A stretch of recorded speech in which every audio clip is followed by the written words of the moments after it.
Okay folks, well now that we are all nice and settled, we are going to create some little mountains here. Now to do this, you need a little bit of water, and I'm going to use a roundhead brush. I find them more comfortable than anything else. A little bit of water, and we're going to come into a little bit of black paint. Now I use water to thin it down to make sure that the paint spreads a lot easier. Now this is what we call a base colour. The reason we use a base colour is because when we put the mountains in, if you didn't have a base colour on top, it would, or underneath, it would actually be very, very difficult to put all the snow on the mountains and all the different effects and everything, and it would take a lot longer and it would be a lot harder. So we put in a base colour first, also to make the colours pop when we put them on top. So we're going to come in from the left corner, and you can use your little finger if you want as a gauge, and we're just going to come in with some little mountains here. I can just see the outline where I painted them earlier. Okay, so what you're looking for here ideally is more wiggles and squiggles rather than straight triangles. You see any triangles there? Not really, do you? Well, that's because there aren't any. And we're just going to come in a little bit of black, a little bit more water, and we're going to pull in the direction we want things to go. So we're just going to pull it down here. Just add a little bit more paint in. Okay. Now, what we're going to do, we're going to pop that down for a second. Don't need to worry too much about washing it just yet.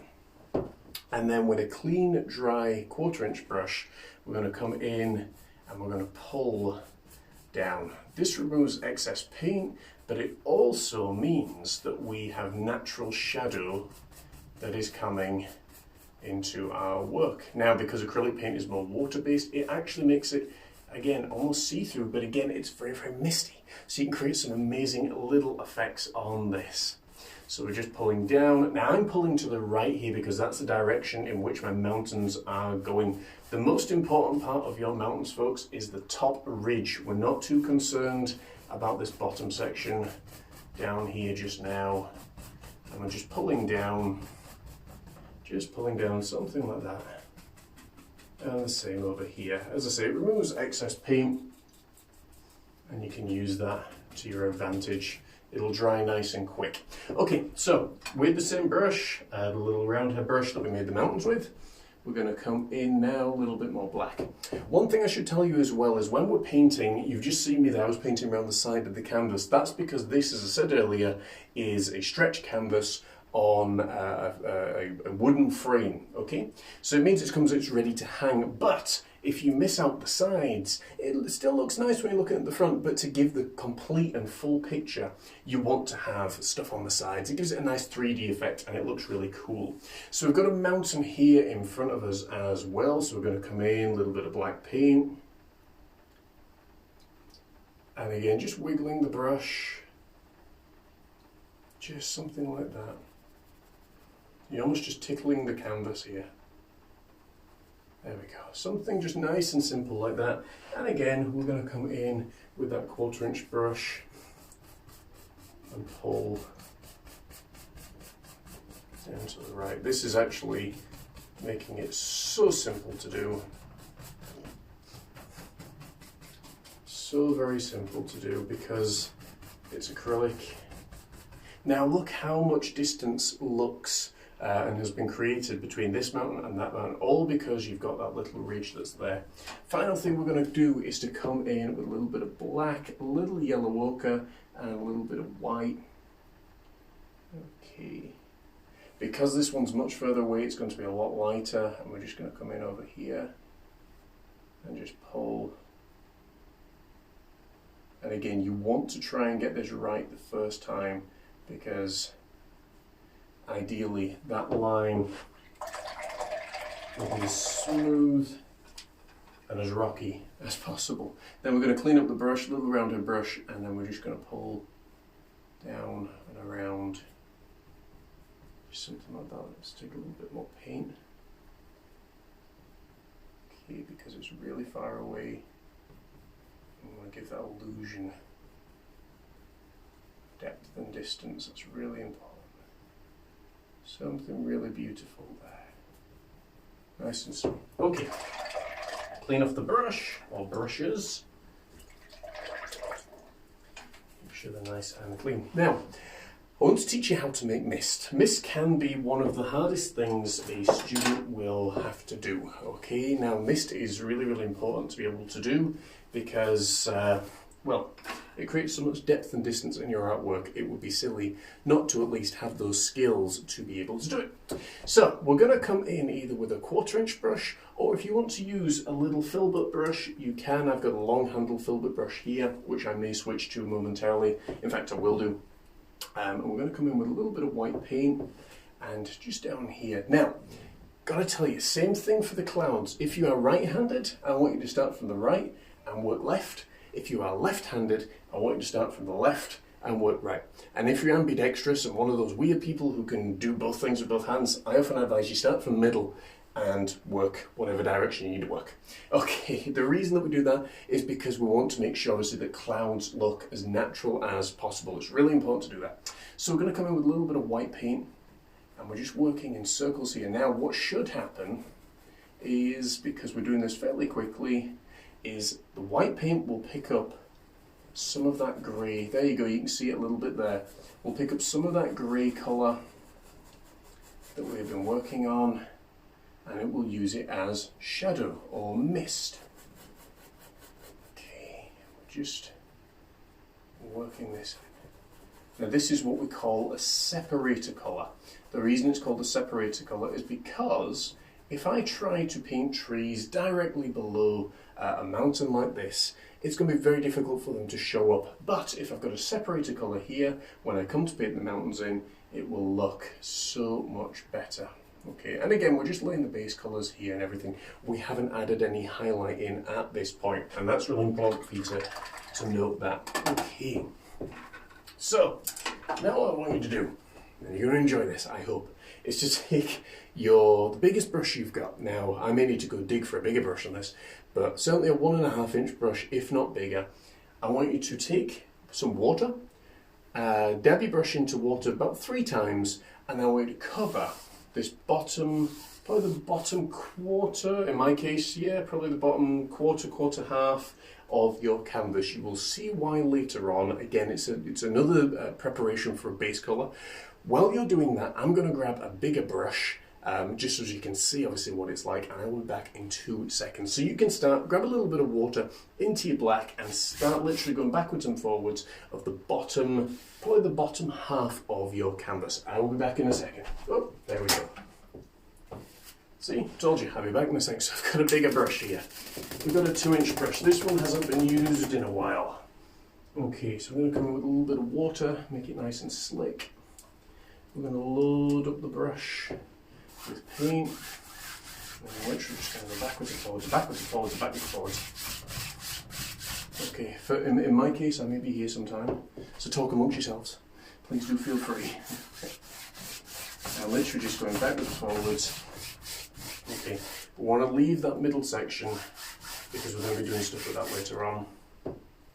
I'm just coming in. This is the thing that will eat up your paint, but it is necessary to make your artwork look as good as it can be. Okay. And again, just backwards and forwards, backwards and forwards, backwards and forwards, backwards and forwards. Make sure it's nice and smooth. So what we're going to have down here will be grass and trees and all sorts of things. I'm going to take this up a little bit higher, and we're just laying in land here. I know you're probably thinking, that looks nothing like land. It will, don't worry. I've had students for so many years that have said, that doesn't look like what it's meant to. It's not how it starts out that matters, it's how it finishes. And that's what we're looking for, is the finish of your artwork. Okay.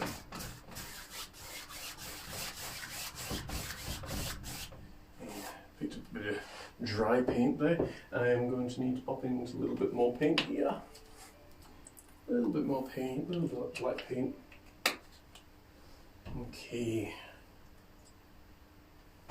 And now I'm going to switch brush to a softer brush.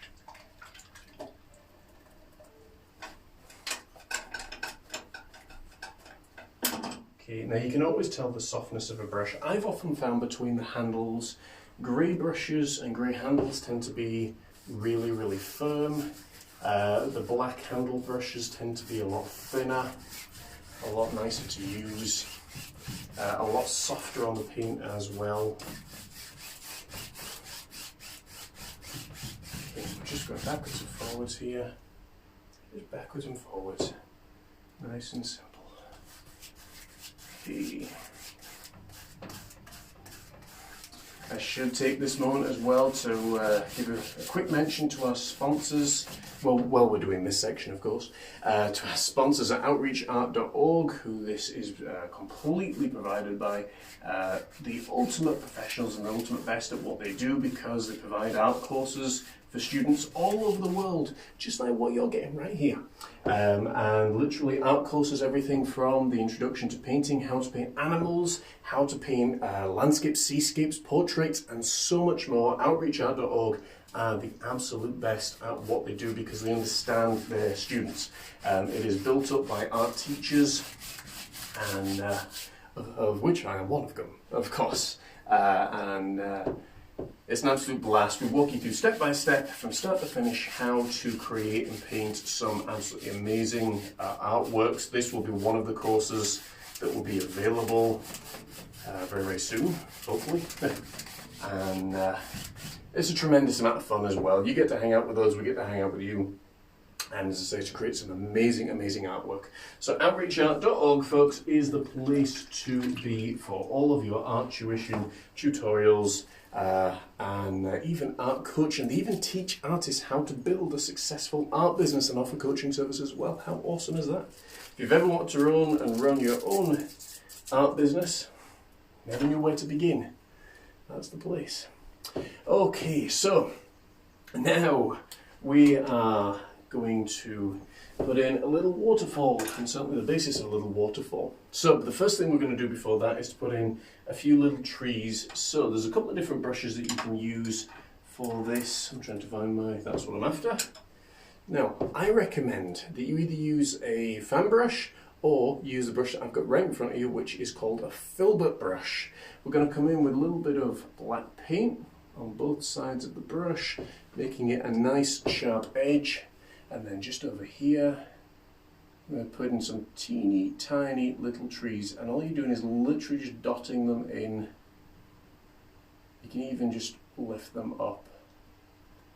Some teeny tiny little trees. I'm going to group them all together. Just something really nice and sweet, just like that, and a little bit of landmass just over at the bottom. Just over at the bottom, something nice and sweet like that. Then, of course, we've got all this giant area here.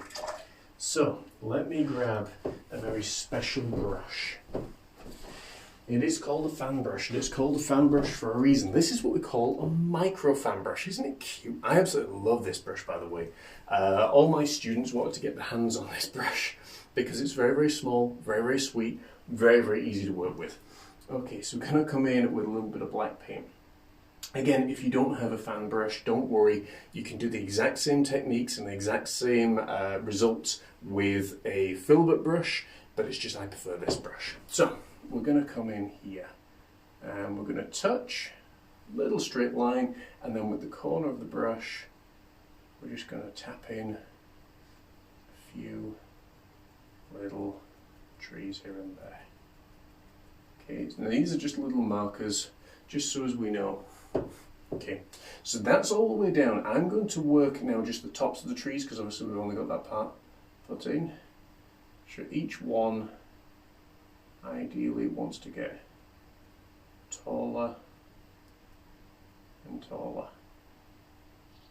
And we're just zigzagging. Okay, just something a little bit like that. And these are what we call evergreen trees. Evergreen trees literally grow all over the United States, certain parts of Scotland and Canada as well, and are just beautiful, ginormous trees that I absolutely love and adore. I spent most of my life actually teaching and painting these beautiful, ginormous trees. do something like this. And again, because we're working with perspective like we looked at in the class earlier on, it's going to start from the middle and it's going to come out further and further and further towards us. So we're just painting the tops in just now. And we'll paint the rest in later on. And you're literally just zigzagging down and create some beautiful, beautiful, beautiful little trees.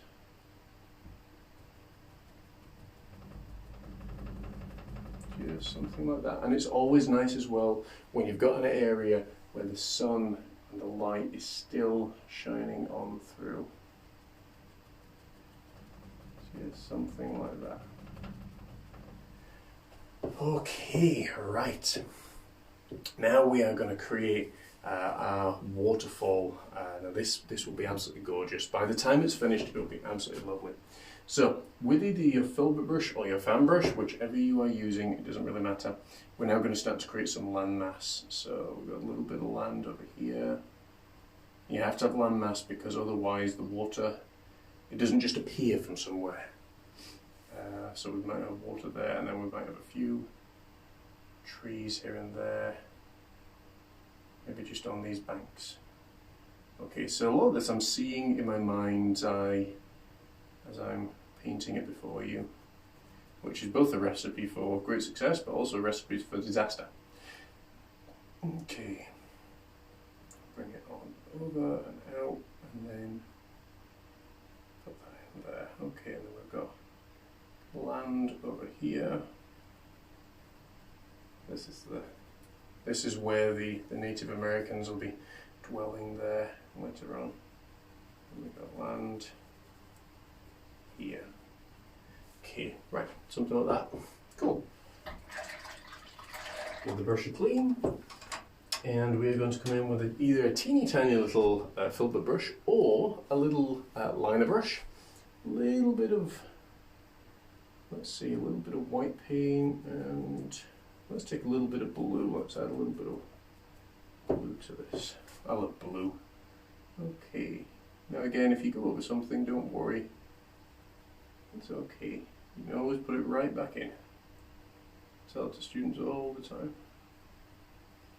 Okay, it's just so we can see where it is and what's going on. A little bit of water coming down here. And then it's over here. A little more water. There we go, nice and lovely. And it reaches this point here. Okay, now we're going to take a little bit of black paint, and so our waterfall's here. I'm going to take a little bit of actual water. Gets confusing, doesn't it, sometimes? Take a little bit of water for the water.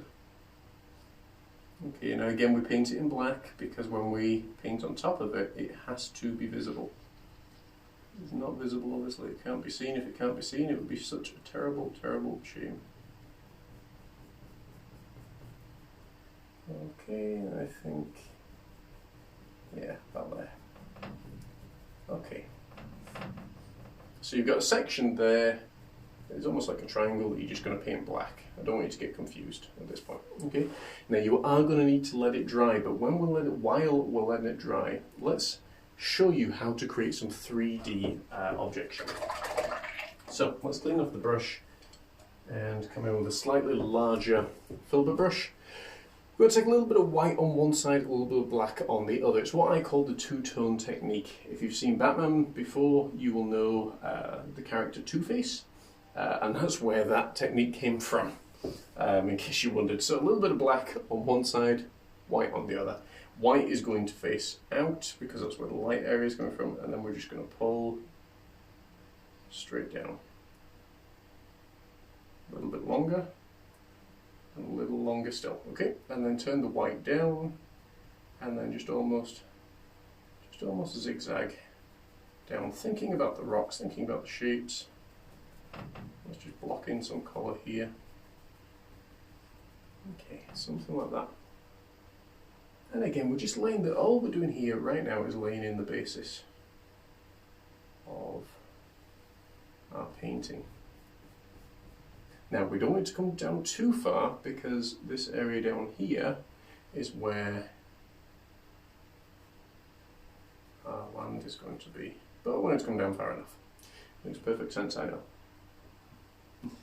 Okay, and we're coming over, wiggling here, here, here. So the secret to doing 3D things is angles. You might think, how on earth does maths play in painting? Well, I'm going to tell you. So, let's take a little black. Now you can see where we've come down straight here. Well, this time we're going to go straight to the left. I'm going to take this area up as well. So you can now start to see how our painting is coming together. Okay, and then we're going to pull straight across. Straight across the ocean. Sorry, I get carried away sometimes. So I'm just pulling straight across here. So the way that this is going to work is it goes straight down, boom. So it goes straight across, straight down. And you're going to see that more when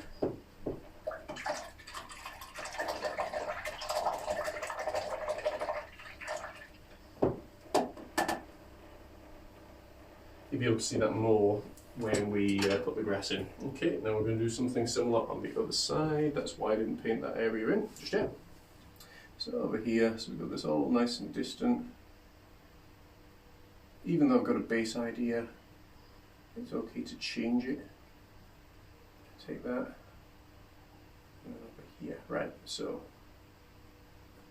I'm going to paint this. And I'm going to paint this black. Okay, hope you're all having fun doing this along with me and having a great time. I know we've got some people watching live on Facebook, which is really, really cool. They only get a taster though. The full course is where it's at. The full course is where it's at. And this is great because folks of all ages can do this. Sometimes with a little bit of help.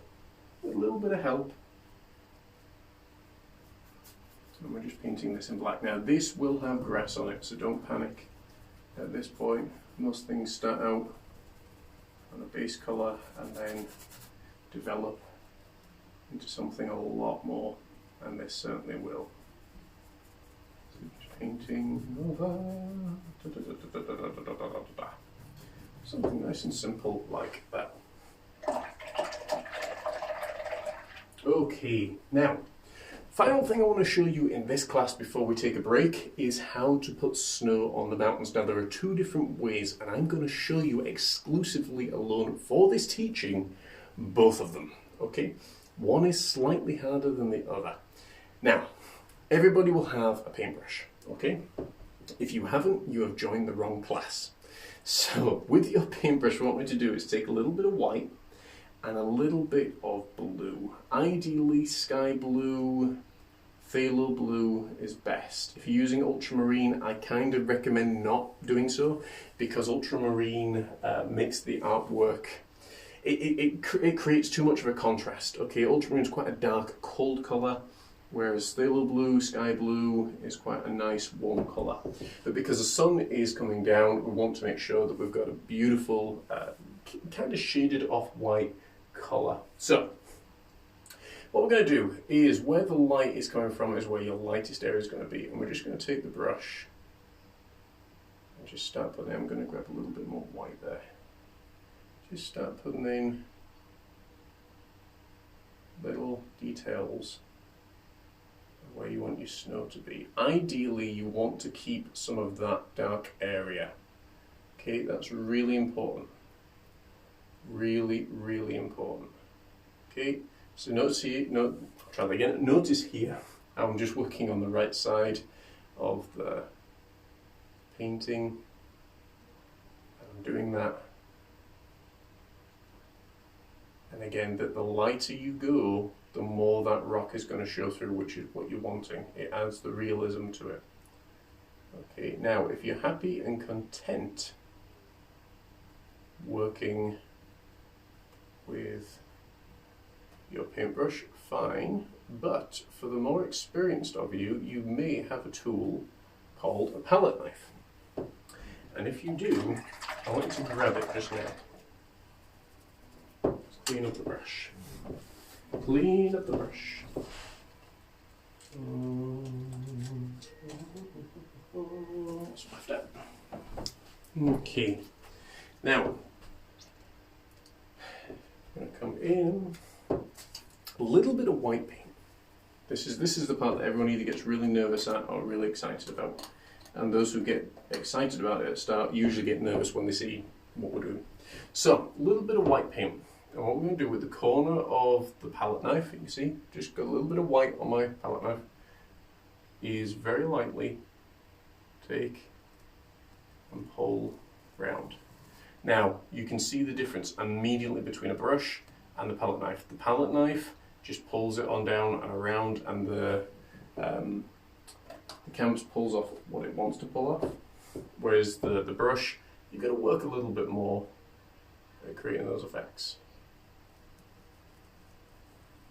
And we're just pulling around, hardly any pressure at all for this. Nice and relaxed. Oh, that creates some amazing effects right there. I've been painting mountains now for probably going on for 20 years. I know certainly 18 years. And I still get excited when I see things like that, because that's, you know, an artist's dream. Just pulling around, creating something nice and simple like that, and just there. Okay, now this painting will change, but the last thing that I want to show you is obviously putting that shadow colour in. So we're going to come in with a little bit of white, a little bit of black, and a little blue. Just mix them up. Okay, and don't worry if it's kind of a smudgy, mucky kind of effect. We're going to come in now just at the corner and just pull in and around. Again, nice and light, no pressure. No pressure whatsoever.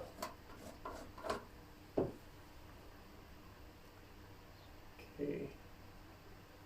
And this may take some practice, and that's okay. Just pulling around something beautiful like that. Then up here, I'm going to do the same thing.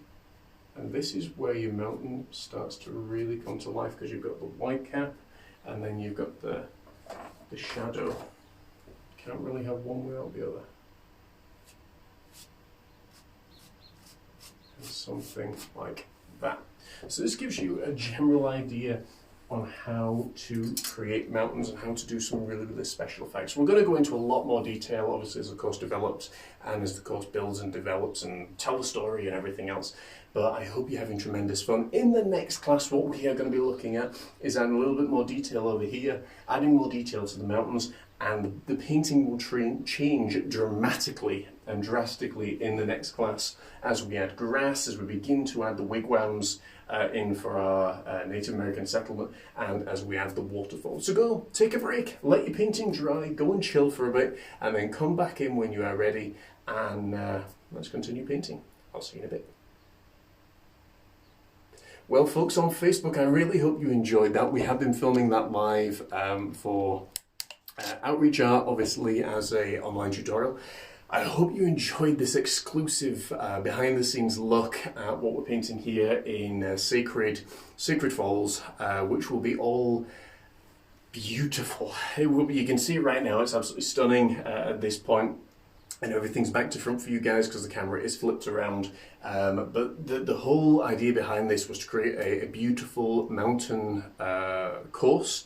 And it just kind of developed into where we'd have waterfalls and we'd have a Native American settlement. Native Americans were very, very popular around the time of the painting, many, many hundreds of years ago, until they were driven out by the white man, obviously seeking new pastures. But the Native Americans, to me, have always held a really, really special part and a really special place in my heart.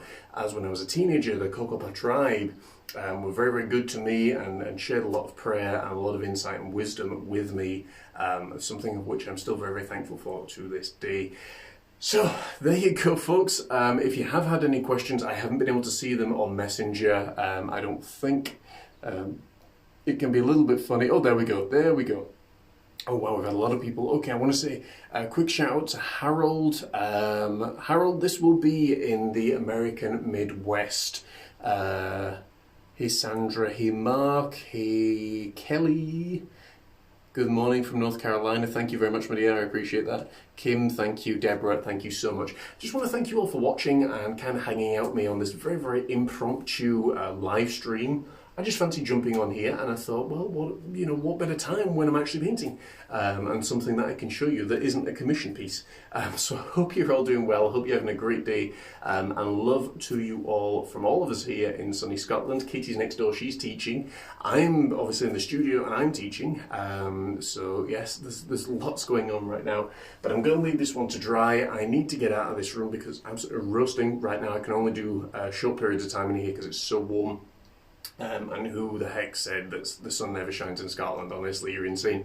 But if you are interested in online art courses and having me as your private tutor or personal tutor, coach, and whatever else I am, I don't know, you can head to outreachart.org now and check out our courses. We've got so many different things there from people that have never painted, a day in their life in the introduction to painting course, again, I'm speaking about introduction to painting course, all the way through to the more advanced artists in the seascape course, in the white stallion course, if you ever want to learn how to paint horses, in the how to paint bear, how to paint a wolf, how to paint, gosh, we've got a brand new one actually that's coming out that's how to paint cats, which is tremendous amount of fun. If you ever want to learn how to paint portraits, that's a great place to go as well. We've got so many courses. Go over there and check them out at outreachart.org. It's the first option that says, well, learn how to paint online. I want to say hey to Liz and hey to Karen, hoping you're all doing great. Thank you so much for being with us today. I really do appreciate it. If you guys have got any questions for me just while I'm on, please do feel free. Just while you're doing that, I'm just going to... The fan seems to work much better upside down than it does, it's a very old fan. It was actually my granddad's, but it seems to work much better upside down than it does the right way up, so I'm absolutely roasting. It's roasting. It's a big room. But it gets hot very quickly because the sun has just come behind, well to the front of the building. So it's really, really hot in here.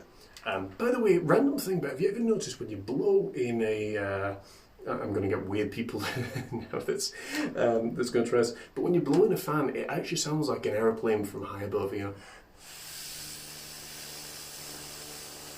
See, something like that. How cool is that? It sounds like one of those old Cessnas. I know it was really random, it's because I was looking at it. Anyway. But guys, if you've no questions for me, I'm going to jump off here right now. Have an amazing day. Thank you so much for your support as always. Head to outreachart.org. Also check out johnmorrisartfromtheheart.com/gallery for my brand new paintings and stuff. And if you haven't already followed me on Instagram, you need to get over there because our Instagram page is actually growing at an insane rate right now. Even other artists that I'm very friendly with, Sam Ellis and Iris Scott being two of them, have said themselves we've never seen a page grow this quickly. Literally, I think it's almost like 1,000 fans within the last 6 weeks, which is incredible. And they're not just, these throwaway fans and whatnot.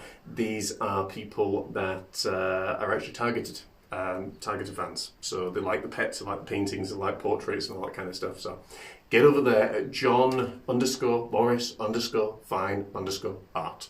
Or just type in John Morris Fine Art and you'll find me. So I want to thank you so much again. Have a great day, guys. Have a great weekend, and I will catch you soon. Take care.